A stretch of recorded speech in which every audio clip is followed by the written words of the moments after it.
নতুন বছর শুরু হতে চলেছে, প্রত্যেকে নিশ্চয়ই কোনো না কোনো রেজলিউশন নিচ্ছ তোমরা। আর আমি তোমাদেরকে বলবো এই 21 দিনের চ্যালেঞ্জটা নিয়ে দেখো।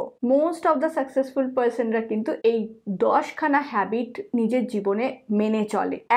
প্রতিদিন নির্দিষ্ট একটা ফিক্সড টাইমে ওঠো, প্রতিদিন অ্যাটলিস্ট 3 লিটার জল খাও, প্রতিদিন অ্যাটলিস্ট 15 মিনিটের জন্য হলেও সানলাইটের মধ্যে থাকো, অর্থাৎ ডিরেক্ট সূর্যের আলো নিজের গায়ে মাখো। প্রসেসড সুগার অর্থাৎ চিনি বাদ দিয়ে দাও। যদি মিষ্টি খেতে খুব ইচ্ছে করে, খুব মিষ্টি জাতীয় ফল বা গুড় বা মধু এই ধরনের খাবার খাও। দিনে নিজের পড়াশোনার পাশাপাশি চেষ্টা করবে দিনের মধ্যে অ্যাটলিস্ট একটা পেজ হলেও কোনো সেলফ হেল্পের বই পড়ার। সেটা যে কোনো বই হতে পারে, ইভেন তোমার ধর্মগ্রন্থেরও একটা পেজ যদি পড়ো সেটাও খুব কার্যকর। চেষ্টা করবে প্রতিদিন তোমার ডায়েটে ফল আর সবজি রাখার। প্রতিদিন 8 ঘন্টা হলেও এক্সারসাইজ করবে। রাত্রে শোয়ার আগে চেষ্টা করবে নিজের পুরো দিনটাকে একবার সামারাইজ করে চোখ বন্ধ করে ভাবার যে তুমি কি কি করেছো দিনে। আর শুতে যাওয়ার আগে নেক্সট দিনে কি করবে সেইটারও একটা প্ল্যান পুরো করে রাখবে, যাতে পরের দিনের কাজে তোমার কোনো অসুবিধা না হয় এবং রুটিনে চলতে পারো।